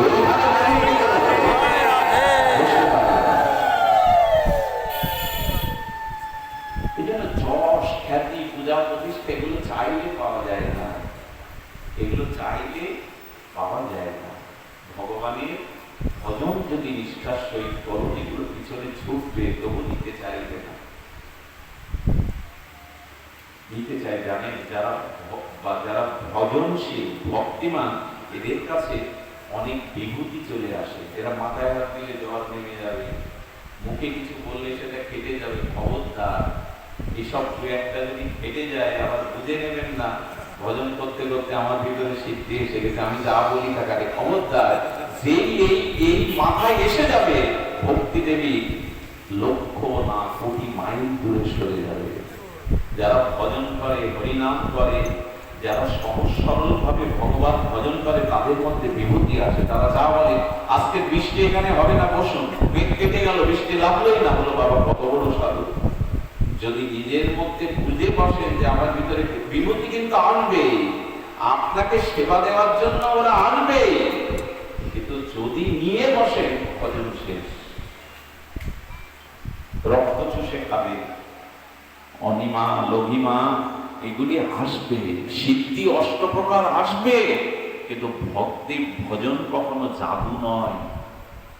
ভক্ত কখনো জাদুকর হয় না, এই করলাম তাই করলাম, মুখে বললাম, যেই এসে যাবে সেই আপনার ভজন দূরে দাঁড়াবে। খবরদার, এগুলো কিন্তু আসে, যারা ভজন করে তাদের মধ্যে কম বেশি এসে দাঁড়ায়, কিন্তু নিলে হবে না। এই জন্য মহাপ্রভু বললেন, প্রতিষ্ঠার ও বিষ্ঠা যার গায়ে, সে তো মানব সমাজেই বসতে পারে না, মন্দিরেই উঠতে পারে না, ঘরে উঠতে পারে না, তো আমার চরণে আসবে, ভক্তি দেবীর চরণে আসবে। শুধু ভক্তভাবে এই জন্য নিবেদন করবো, পূর্ণটাও বাধা, পাপটাও বাধা। এই জন্য ঠাকুর মশাই বললেন, দুটোই কাঁটা, দুটোই ফেলে দাও। যে কাঁটাটা ফুটে আছে পাপের কাঁটা, আর পূর্ণরূপ কাঁটা দিয়ে ওই কাঁটা তুলে দুটোই ফেলে দাও। যদি কিছু রাখো তো ভগবানের ভজন রেখে দাও, পাপ না পূর্ণ না। যেটুকু রাখবে ভজন রেখে দাও, পাপ পূর্ণ এই দুটি রেখো না। এই জন্য নিষ্ঠিতা ভজন আসতে গেলে, রুচি বা আসক্তি আসতে গেলে, আমাদের এই সংস্কৃতিজাত অনাত্ম থেকে ভালো খাওয়া, ভালো করা, দেখুন এই যে ভালো মন্দ খাওয়াটাও, ভালো মন্দ যে প্রসাদ পেতে হয় আমরা বলি, কিন্তু ভালো পাওয়াটাও ভজনের বাধা। সাধু হলে ঘরে ডেকে নিয়ে যাবে, কত রকম সামনে দেবে, বলে ভালো খাওয়া, ভালো পড়া। মহাপ্রভু 5টি মন্ত্র বলে দিয়েছেন, মন্ত্রগুলো মনে আছে আমাদের? রঘুনাথ দাস গোস্বামী প্রভু চরণে বললেন, প্রভু সংসার ত্যাগ করে আনলে চরণে, তো প্রভু আমার করণীয় কি যদি একটু বলে দিতে। বলেন, আমার থেকে অনুভবী হলো স্বরূপ, তার কাছে দিয়েছি, ওর কাছে ভজন তত্ত্ব জানবে, আমি কিছু জানি না, প্রভু কৃপা করে বলে দিন। মহাপ্রভু কি বললেন? এই মন্ত্রগুলো মনে নেই, আপনাদের আছে, আমার মতো মানুষ জীবের নেই। এগুলো মন্ত্র না, মহামন্ত্র। গৌরীয় ভজন, যুগল ভজন করতে গেলে মন্ত্রগুলো একটু মনে নিন। ভালো না খাইবে, ভালো না পড়িবে, গ্রাম্য বার্তা না করিবে, গ্রাম্য না শুনিবে, অমান মানত হয়ে মানুষের রাধা কৃষ্ণ চরণ সেবিবে। মহাপ্রভুর এগুলো মন্ত্র না, মহামন্ত্র। আচ্ছা, ভালো খেলে দোষ কি? এই জীবনে এসেছি, জিহ্বা পেয়েছি, মনুষ্য শরীর পেয়েছি, একটু ভালো মন্দ পাবো না? বলো, ভালো খেলে কি হবে জানে? আপনার যে রিপুগুলো সংযত থাকবে না। রিপু যদি বসে না থাকে, ভজন সাধন ছিল। আমাদের জয়পুরের মহারাজের বাড়ি, সিদ্ধ মনোহর দাস বাবাজির শিষ্য, সিদ্ধ বাবার শিষ্য, ওইখানে ভজন করতে। আর রাজবাড়ির সেবা 56 ভোগ লেগেই থাকতো, পুষ্প অন্ন লেগেই থাকতো। সেই ভজন করতে করতে, ভালো খেতে খেতে চেকনাই দেখা দিয়ে কাম দেখা দিল। পৃথিবীর সব থেকে বড় ব্যাধি ক্যান্সার না, এইডস না, কাম। সেই কামে যখন উনি সহ্য করতে পারছেন না, তখন বৃন্দাবনে চলে গেলেন। সিদ্ধ মনোহর দাস বাবাজির চরণে পড়ে কি কান্না। তখন বাবাজি বললেন, শোন, ওর একটা কাঁচা কাঁচা গাছ, বৃক্ষটি কাঁচা, সেই কাঁচা গাছকে কেটে যদি 6 মাস জলে চুবিয়ে রাখা হয়, তারপরে যদি আগুন দিতে যাওয়া হয়, জ্বলবে? একে তো গাছটা, বৃক্ষটা কাঁচা, তারপরে 6 মাস আবার জলে চুবিয়ে রাখা, তাতে আগুন ধরা দেখলে জ্বলবে বাবা? ধোঁয়া ছাড়া জ্বলবে? উনি বলছেন একটা সারি গাছ কাটলে, গাছটা পাকা সারি হয়ে গেছে, আবার 6 মাস রোদ্রে তাকে শোকালে, তার গায়ে আগুন দিলে দপ করে জ্বলে উঠবে। বাবা বলছেন একে তো মনুষ্য শরীর, একে তো হৃদইন্দ্রগুলো বিষয়মুখী, ভগবানমুখী না, ত্যাগ বৈরাগ্য নেই, তাতে যদি ভালো খাওয়া করার মধ্যে চুবিয়ে রাখো জলের মধ্যে, তাহলে ভজনের আগুন জ্বলবে কি? তোমার ভোজনের আগুন জ্বলবে কি? বাবা বলেন এখানে পড়ে থাকো, কাল থেকে 1 মুঠো করে আটা গোলা 24 ঘন্টার মধ্যে। সিদ্ধ বাবার আশ্রিত তো, করুণা তো করবেন, চিন্তা করতে পারেন 1 মুঠো করে আটা গোলা খেতে লাগলো। এরপরে 6 মাস পরে বাবা বললেন ওতে একটু নিমের পাতার রস মিশিয়ে খেতে হবে। খেতে খেতে একরকম অন্ধই হয়ে গেল। বাবা পরবর্তীতে কৃপা করেছিলেন, দীর্ঘ 6 মাস পরে বলে কি অবস্থা, তখনই দেখলেন ওর ভেতর থেকে কাম, সেই ব্যাধিটাই চলে গেছে। মহাপ্রভু এমনি বলেন, চিন্তা করতে পারেন, সনাতন গোস্বামী বৃন্দাবন থেকে রাধাকুণ্ডে যেতেন 30 কিলোমিটার, ওইখানে গিরিরাজ পরিক্রমা করতেন 21 কিলোমিটার, ওইখান থেকে মথুরার বাজারে আসতেন, মথুরার ভক্তদের দোয়ারে গিয়ে 1 মুঠো আটা ভিক্ষা করতেন, রুটি না, ওই আটাটা যমুনার জল দিয়ে একটু নরম করে একটু আগুন জেলে বিনা লবণে ওইখানে একটু সেক দিয়ে তাই পেতেন সনাতন গোস্বামী। ওরা তো নিত্য সিদ্ধ পরিকর, কিন্তু জগৎকে দেখিয়ে গেলেন ভজন রক্ষা করতে গেলে আহার সংকুচিত করতে হবে, আহার সংকুচিত করতে হবে। এই জন্য আমি আপনাদের নিবেদন করবো, যখন প্রসাদ পেতে বলবেন, প্রসাদটা প্রাসাদ জ্ঞান করবেন না। অনেকেই বাড়িতে নিয়ে যাওয়ার একটা প্রবচন থাকে, হ্যাঁ বৃদ্ধ বাবা মা থাকলে, অসুস্থ মানুষ থাকলে স্বল্প করে নিয়ে যান, কিন্তু এই যে নিয়ে যান এখান থেকে ব্যাগ ভরে ভরে, পাত্র ভরে ভরে, তাদের গিয়ে বললে রাত্রে বলে এখন খিচুড়ি খাবো না, রেখে দাও, বিরক্তি বললো ঘুমিয়ে পড়েছি, প্রসাদটা নষ্ট হয় না, কিন্তু হয়তো সেবা উপযোগী নেই, তাকে ফেলে দিলেন, অমুক করলেন, তমুক করলেন, এগুলো উচিত নয়। প্রসাদে মান্যতা দিতে হয়। প্রসাদ জিহ্বার লালসায় পেতে নেই, জিহ্বার লালসায় এসে গেলেই ভজন বিনষ্ট। এই জন্য মহাপ্রভু শত্রুতা করলেন না, সব ছেড়ে এসছো, ভালো না খাইবে। সনাতন গোস্বামী ওই পেতেন, শুকনো রুটি চানা চিবাই ভোগ পরিহরি। শব্দগুলো কেমন, শুকনো রুটি চানা চিবাই ভোগ পরিহরি, এগুলো গোস্বামীদের কথা। শুকনো রুটি চিবাচ্ছে, শুকনো চানা ছোলা ভোগ পরিহরি, মুখে কিছু দেন না। ভজনকে আর এমনি রক্ষা হয় গো। এই জন্য শাস্ত্র বলছেন ভালো না খায়, ভালো পড়লে তোমার প্রতি কি মহাপ্রভু, এটা ভালো পোশাক করবো না, পাঠে এসছি, সাধু এসছি, পোশাক করবো না। বলেন ভালো পোশাক পরলে কি হয়ে জানেন, আয়নার সামনে যেতে ইচ্ছা করে। খুব ভালো সাজগোজ করলে দেখবেন আয়নার সামনে যেতে ইচ্ছা করে। আয়নার সামনে কি বলি, বা বেশ তো মানিয়েছে আমাকে, একটা আভিজাত্য চলে আসে। যেদিন কোট টোট করবেন, ভালো দামি শাড়ি পরবেন, দেখবেন আয়নার সামনে গেলে নিজের ভিতরে একটা আভিজাত্য চলে আসে। এই জন্য সনাতন গোস্বামীর গায়ে নেপালের কম্বলটা থেকে মহাপ্রভু আখ তাকাচ্ছেন। চন্দ্রশেখরের বিয়ে বারাণসীতে যেমন গেছেন সনাতন, তখন সনাতনের কোন এক আত্মীয় দেখলে তিনি রাজমন্ত্রী, শীতের দিনে ওনার গায়ে কিছু নেই, একটা নেপালি ভোট কম্বল গায়ে জড়িয়ে দিয়ে, সেই কম্বলটা নিয়ে যখন মহাপ্রভুর সামনে গিয়ে বসেছে, প্রভু একবার তাকিয়েছে। প্রভু একবার তাকানোর পরে দেখছেন আর প্রভু সনাতনের দিকে চাইছে না। সনাতন বুঝলেন প্রভুর মনের ভাষা, যেন মহাপ্রভু যে সনাতন সব যখন ত্যাগ করে এসছো, একটুখানি কানে গায়ে জড়িয়ে রেখেছো, তোমাদের দিয়েই তো ত্যাগ বৈরাগ্য শিক্ষা, তোমরা আচার্য, তোমরা আমার নিত্য সিদ্ধ চিহ্নিত পরিবার, তোমাদের দিয়েই ত্যাগ বৈরাগ্য শিক্ষা জগতে পাবে। ও তুমি কেন একটু রোগ রেখে দিয়েছো? সনাতন কি করলেন জানে, কোনো রোগী সনাতন বাইরে গেলেন, এক বাঙালি ভিখারি তার মলিন শতছিদ্র পাতাটা জলে ভিজিয়ে রোদ্রে শুকাতে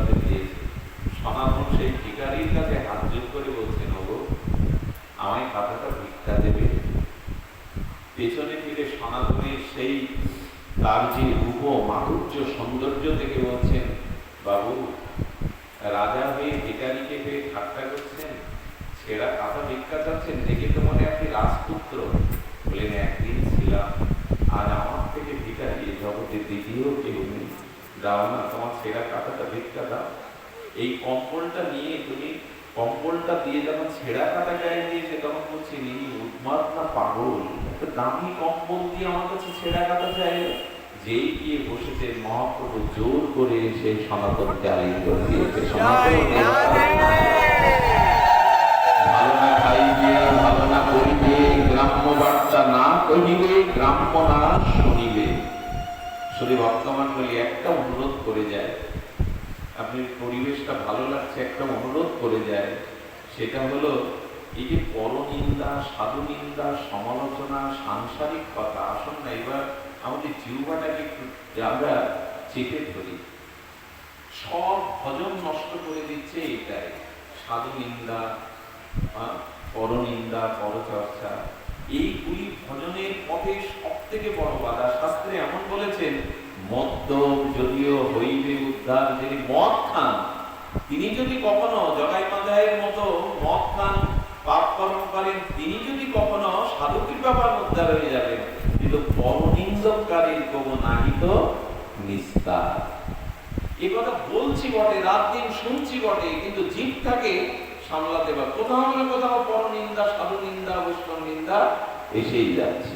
নিন্দায় কাজ কি? নিন্দায় ভক্তি দূরে সরে যায়, ভক্তি বিঘ্নিত হয়, ভজন বিঘ্ন করে। এই জন্য বারবার বলছেন, কিছু কিছু মানুষ আছে, একবার দেখেছিলাম একজনকে বলছেন, এক গ্রামে গেছেন বিষয় লোকের কাছে, বললেন বাবাজি আপনি থাকেন কোথায়? বললো গঙ্গার ঘাটে। তো গঙ্গার ঘাট থেকে আপনি গ্রামে চলে এসছেন কেন? কোথায় গঙ্গার ঘাট আর এই গ্রাম কেন? আপনার গ্রামে কি যেন টাকা লুটতে? এরকম ভাষাও মানুষ সাধু দেখলে বলে, ওই আসছে কোনো ধান্দা আছে, কি দরকার এইসব কথা আলোচনা করা? সাধু নিন্দা, কে কি করছে তাতে আমার কি এসে যাবে? এই জন্য দয়া করে জিহ্বাটাকে যখনই আনবে, এবং আমরা এত চালাক, আমরা একজনকে দেখুন, এক কিছু চরিত্র আছে ভালো বলতেই হবে, কারণ সমাজ তাকে ভালো বলে, বেশি লোকজন ভালো লাগে। কি করি জানে? অভ্যাস যে বলা, আমরা বলি কি হ্যাঁ ওনার খুব ভালো, বিল্লমঙ্গলদার খুব ভালো, কিন্তু ওইটুকু না দিলে চলতো না, মানে দিতেই হবে। ভালো বলতে বলতে সে ওনার সব ভালো, কিন্তু বাংলায় এই কিন্তু শব্দটা দিয়ে বলে ওনার এই জিনিসটা আমার ভালো লাগে, এইটুকু না দিলেই তো হতো। এখানে মোবাইলটা সরিয়ে না, ওখানে কার মোবাইল আছে এই বিকেল দেখো মোবাইল আছে কার, ফিডব্যাক হচ্ছে। তো কি হয়েছে? শাস্ত্র বলছে যে নিন্দায় কাজ কি? দেখুন, প্রকৃত সাধু অসাধুতেও সাধুত্ব দেয়। প্রকৃত যিনি সাধু হয়েছে তিনি নিন্দা বা দোষ না দেখে অসাধুতেও সাধুত্ব দেখেন, নিন্দার মধ্যেও প্রশংসা দেখেন। দুটো দৃষ্টান্ত দিয়ে বুঝতে পারবে। আচ্ছা, মনে আছে জড়ভারত যখন বসেছিল, রাজা রঘুগণ যখন পালকিতে যাচ্ছে, ওনাকে ধরে পালকি দেওয়া হলো বেহারার কাজ। যিনি ব্রহ্মজ্ঞ, লক্ষ্য করুন, যিনি ব্রহ্মজ্ঞ, যিনি সিদ্ধ মহাপুরুষ, তিনি বলবেন আমাকে বেহারা বানাচ্ছে? একবারও বলেছে? জড়ভারত কি করলেন? পালকি কাঁধে দিয়ে দিলেন, সেই পালকি চড়ছেন উনি, পালকিটা কাঁধে নিয়েছেন বেহারার মতো, একবারও বলেননি আমি ব্রহ্মজ্ঞ, আমি ঋষি। বলেছেন? দোষ দেখছেন না। তারপরে যখন ওনাকে গালি দিচ্ছে ভগবান, ওনাকেই কৃপা করে দিল, যে তাকে বেহারার দায়িত্ব দিল, যে তাকে অপমান করলো, কটু কথা বললো, তাকেই তিনি ব্রহ্মজ্ঞান দিয়ে দিলেন। এরাই সাধু, অদর্শী। এরা মন্দির মধ্যেও উপচর বসু চরিত্রটা ভাগবতে আছে। উনি দেবতাদের সাথে অসুরদের যুদ্ধে দেবতাদের সহায়তা করেছিলেন, অসুরদের বিতাড়িত করে দিয়েছিলেন। দেবতারা যুদ্ধের পরে বললেন আপনাকে স্বর্গের পথ দিয়ে দেবো, বলে এসব কিছু দরকার নেই, তোমরা সাহায্য চেয়েছিলে তাই স্বর্গ রাজ্য হতে অসুরদের বিতাড়িত করেছি, প্রভু আমাকে যতটুকু শক্তি দিয়েছিলেন যুদ্ধ বিগ্রহ করে মনটা অশান্ত, আমি এখন ভজনে করব। উনি ভজনে বসেছে জঙ্গলের মধ্যে, অসুররা এসে তখন শুক্রাচার্যকে বলছে ও ভজনে আমরা ওকে হত্যা করবো। শুক্রাচার্য আদেশ দিলেন, যেই খড়গ তুলতে যাবে ওর গায়ের কাছে খড়গ বেঁধে যায়, একটাও খড়গর গায়ে বসছে না, ভগবানের দিব্য নামে ভজনে বসে আছে। তখনই শঙ্করাচার্যের কাছে যে বলছেন, অস্ত্র তোর কাছে পৌঁছাচ্ছে না। বলে, পৌঁছাবে কি করে, হৃদয়ে তো হরি বসে আছে, ভগবান হৃদয়ে বসে আছেন, তোর গায়ে তোদের অস্ত্র যাবে কি করে? এক কাজ কর, ওর পাশে গিয়ে অস্ত্রে কাজ হবে না, ওর পাশে গিয়ে গোবিন্দের নিন্দা শুরু কর। যত নিন্দা আছে ভগবানের নামে, সাধুর নামে করো। ওই নিন্দা ওর কানে গেলে ধ্যান ভঙ্গ হবে, যখনই হৃদয় থেকে ধ্যান ভঙ্গ হবে তখনই অস্ত্র বসে যাবে। তো ওখানে গিয়ে গোবিন্দের নিন্দা হচ্ছে, সাধুর নিন্দা হচ্ছে, উনি কর্ণে শুনতে শুনতে হৃদয়ে ভগবানের কাছে চোখের জলে প্রার্থনা করছেন, প্রভু ওদের নিন্দার ভাষাটা বদলে তুমি স্তুতি করে দাও। তোমার প্রার্থনা করছো বাবা, স্তুতি করে দাও। এরই নাম সাধু, এরই নাম সাধু। স্তুতি করে দাও, স্তুতি করে দাও। এবং ভগবানের সেই প্রার্থনা গ্রহণ করলেন। ওই যারা ছিল নিন্দা করছিল তাদের ভগবানের কৃপা হলো, তারা ফিরে যায়নি। অসুর বলে উপচর পশুর চরণে আশ্রয় করে তারা সাধু হয়ে গেল। একটা কথা বলি, এটা এলাহাবাদে ঘটা একটা ঘটনা, এটা সত্য ঘটনা। এক ধনীর বাড়িতে ডাকাতি করতে গিয়েছিল 4 জন ডাকাত, প্রচুর অস্ত্রশস্ত্র নিয়ে, এবং তাদের লক্ষ্য ছিল তাদের একটা সুন্দরী মেয়ের প্রতি, অর্থের প্রতি। কিন্তু যে বাড়িতে ডাকাতি করতে গেছে উনি পরম বৈষ্ণব, পরম সাধু, অর্থবিত্ত ভগবান দিয়েছে। যখন ডাকাতি করতে যাবে, মেয়েটাকে ধরতে যাবে, তখন সামনে হাসি মুখে দাঁড়িয়েছিল কর্তা। দেখুন, আমি একটু অর্থে ঈশ্বরকে বিশ্বাস করি। যারা অতিথি রূপে, কথাটা আপনাদের হাস্যকর মনে হতে পারে, কিন্তু বাস্তব ঘটনা। বৃন্দাবনী সাধুর মুখে শোনা ঘটনা। উনি তখন বলছেন, দেখুন আমি ভাগবতে এইটুকু দেখেছি, সহায় সম্পত্তি যদি আমার ভাগ্যে না থাকে তাহলে থাকবেও না, চলে যায়। আমি এই নিন আলমারির চাবি, এই সিন্ধুকের চাবি, এই এর মধ্যেই আমার স্ত্রীর গহনাটন সব আছে, সব এই চাবিগুলো দিয়ে দিচ্ছে। এই আমাদের মোবাইল সেট, আমরা বাইরে যোগাযোগও করে আপনাদের ধারণা নিয়ে নিই, এটি একটা কাজ আমাকে করতে দিতে হবে। হাসি মুখে ভয়হীন হয়ে বলছে, চাবি দিয়ে দিল, আলমারির চাবি, সব সোনাদানা যেখানে যা চাবি, টাকার বান্ডেল টান্ডেল সব, বলছেন ওই যে ওর মধ্যেই চাবি আছে, একটা কাজ করতে হবে, সেটা আমি আপনাদের সকলের একটু চরণ ধুয়ে দেবো, আপনারা অতিথি।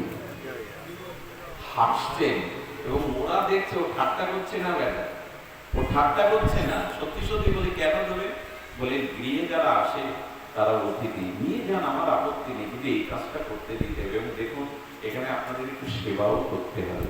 মোবাইল কানেকশন, নেট কানেকশন সব কেটে দিন, টেলিফোন কানেকশন সব কেটে দিন। আমরা সময় কালক্ষেপণ করে, আমার উদ্দেশ্য অন্য না। ডাকাত সদা করছে, শোনা যায় না, সব কেটে কেটে দিয়ে ওই পাক বলে, স্ত্রী এসে মশালেন, আরতি করলেন, প্রসাদ আদি খেতে দিলেন। কি বলবো আপনাদের, যে প্রসাদ খাওয়ার পরে হাতে চাবি, টাকা পয়সা নিয়ে ডাকাত সদা করতে জীবনে অনেক মানুষ দেখেছি। এই জাতীয় মানুষ তো চোখে পড়েনি বাবা, কিছু মনে নেবেন না। আপনার কন্যার গায়ে, আপনার কোনো সম্পত্তির গায়ে আমি হাত দিতে পারছি না, আমার বিবেক বাধা দিচ্ছে। প্রত্যেকটি মানুষের ভেতরে কোথাও না কোথাও বিবেক লুকিয়ে আছে, সে হোক দুরাচারী, হোক ডাকাত, কোথাও না ওই বিবেকটাকে যদি জানিয়ে দিতে পারেন না, তখন জগাই মাথায়ও সাধু হয়ে যায়।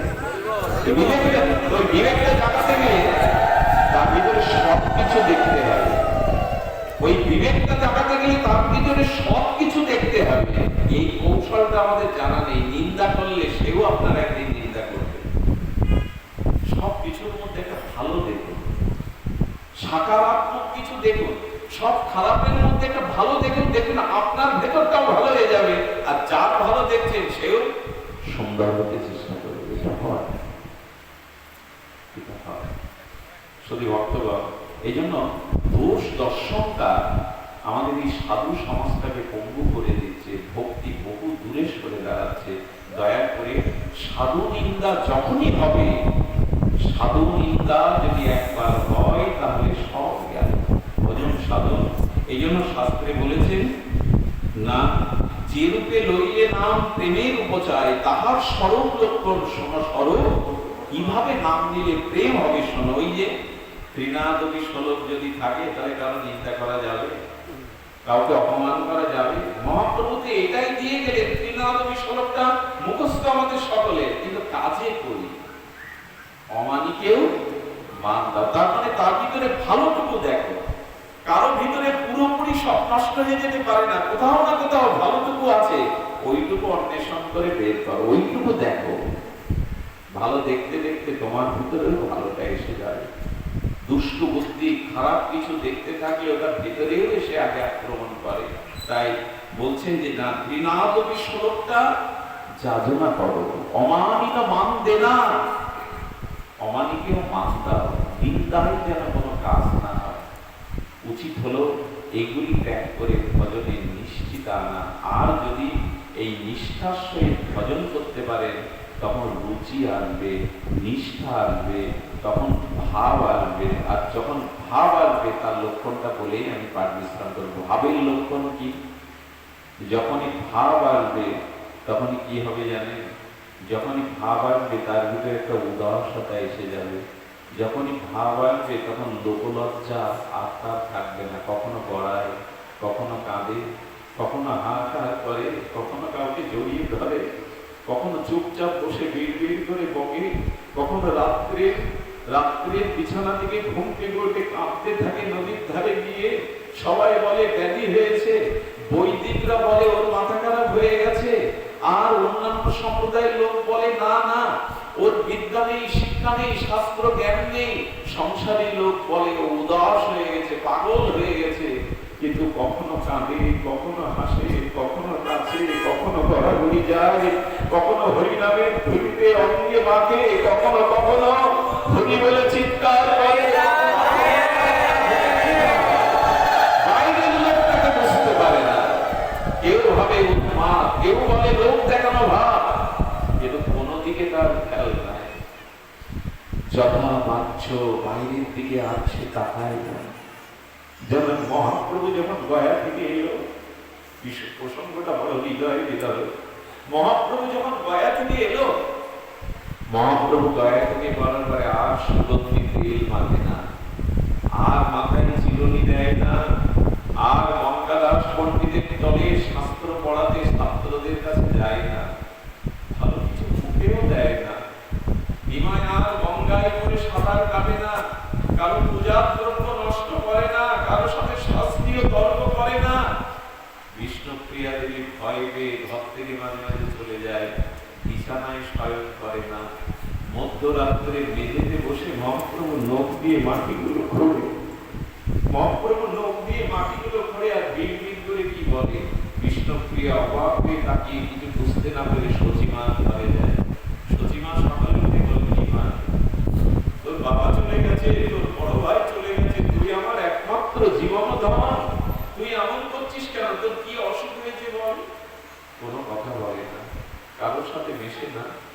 নিমাই ভালো করে খাইও না।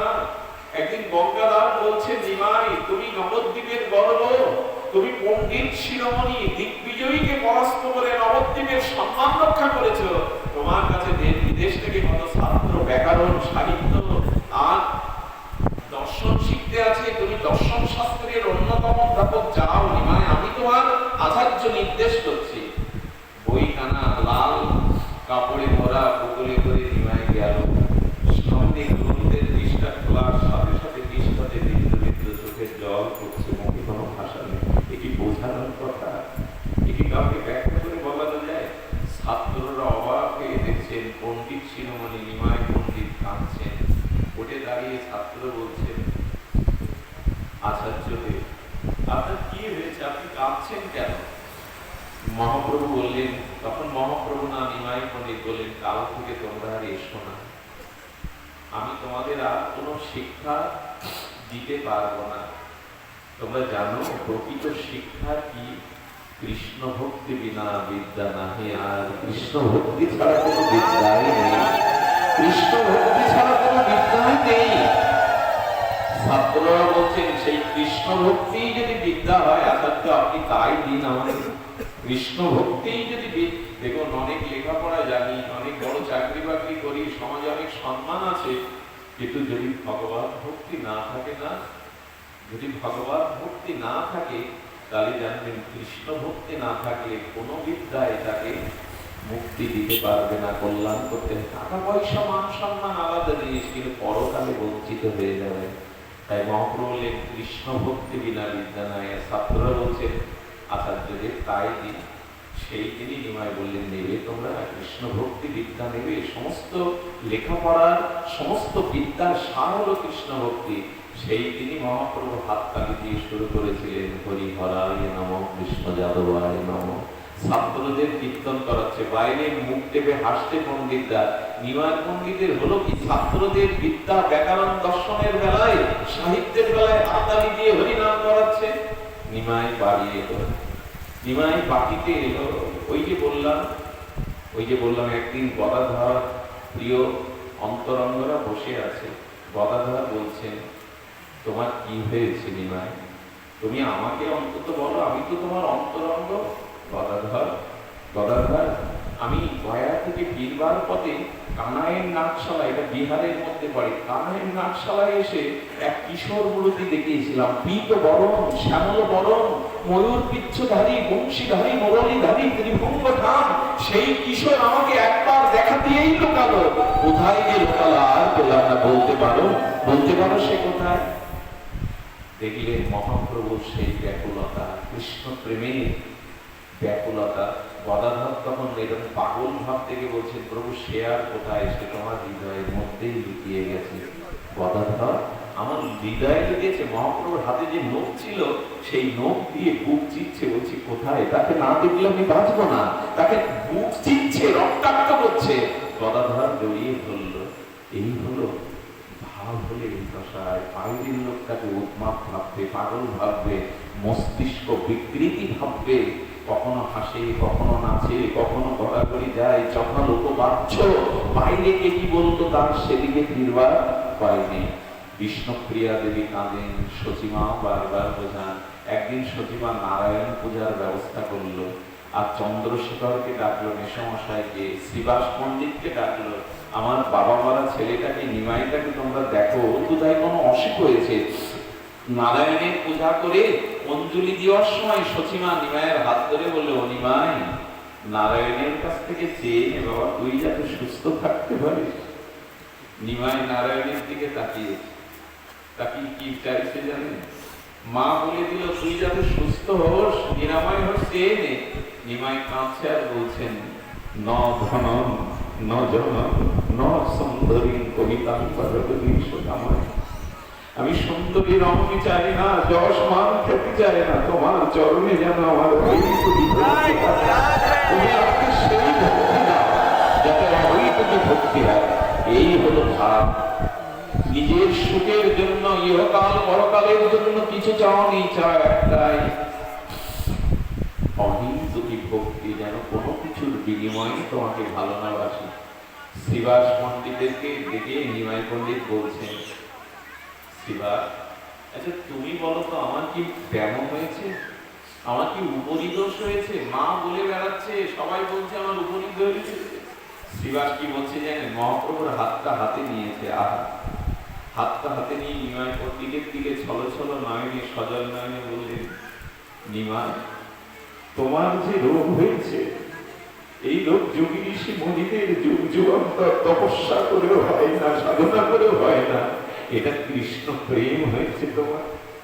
এ রোগ সকলের হয় না নিমাই, পারো তো তোমার ওই ব্যাধি আমায় দাও, কিছু তো অন্তত আমায় দাও নিমাই, এটা কৃষ্ণ প্রেম। নিমাই এই কথা বলার সাথে সাথে শ্রীবাসকে জড়িয়ে ধরে বলছে, শ্রীবাস, তুমি আমাকে গ্রামে বাঁচবে। তুমি যদি বলতে আমার মাথার ব্যামো হয়েছে, আমি সুরধনীতে ডুব দিয়ে মরতাম, এই মুখ আর কাউকে দেখাতাম না। এই ভাব আসা চায়, হরির জন্য ব্যাকুলতা আসা চায়। কি কে কি বললো, হয়ে গেল। কখনো হাসে, কখনো রোদন করে, কখনো ধোলাই গড়াগড়ি যায়। এই ভাবদাসা বৈদিকরা বুঝতে পারে না, শাস্ত্র কাররাও ভুলিয়ে ফেলে, বাড়ির লোকজন তাকে উন্মাদ ভেবে বসে। এই জন্য নিবেদন করবো, এই পর্যন্ত আসা যায় ভগবানের জন্য কবে এভাবে ভাব দশা হবে। যদি কখনো তা হয় তাহলে জানবেন সেই শ্রদ্ধা থেকে শুরু হওয়া সাধু সঙ্গ, ভজন ক্রিয়া, অনাত্ম নিবৃত্তি, নিষ্ঠা, রুচি, আসক্তি, এরপরে এই ভাব যখন অঙ্কিত হবে তখনই আসবে ভক্তি বা প্রেম। আজ এইটুকুই। আমার ভালো লাগছে আমাদের দাদাজি আছেন, ওনারা শুভঙ্কর সহ, খোকনদা সহ সব গীতগত জন, পাঠক জন, কীর্তনিয়া জন, কিন্তু তারা উপরে কেউ বসেন। আমি নিজে লজ্জিত হচ্ছিলাম তাদের নিচে রেখে, আপনাদের মতো শুদ্ধ বৈষ্ণবকে দেখে এভাবে উপরে বসা হয়তো উচিত না। তো এই দৈন্য শিক্ষণীয়, যে যত বড়ই হোক, যে নত হতে পারে উন্নতি তারই হয়। আমি শত খালি এই শ্রীমন্দিরে অনেকটা দূর বিধায় আসা হতো না, কিন্তু দাদাজি বারবার বলেছেন এখানে মানুষের একটা পূর্ণ ব্যাকুলতা ছিল। সেই ব্যাকুলতার দ্বারা আমার মতো জীবাত্ম, আমার মতো নর নরকের বীর অস্পৃশ্য, আজ আপনাদের আহ্বানে এখানে এসে মনে হলো এই স্থানটার কিছু মহিমা আছে, আপনাদের আয়োজনের মধ্যে সরলতা আছে, ব্যাকুলতা আছে, সেগুলো পাঠে আমি কিছুটা অনুভব করলাম। তো আপনাদের কাছে এই প্রার্থনা, আপনারা এমনি করে সাধুসঙ্গ, ভগবত শ্রবণাদি কীর্তন করে জীবনটা এগিয়ে নিন। সবার শান্তি, স্বস্তি, ভগবত ভক্তি প্রার্থনা করে দাদাজিকে সমাপনী দুটি কথা বলবার বিনীত আহ্বান করছি। এরপর শুভঙ্করের একটু কীর্তনাদি আমরা সকলে শ্রবণ কীর্তন করব। আমি এখানেই ভাগবত বিশ্রাম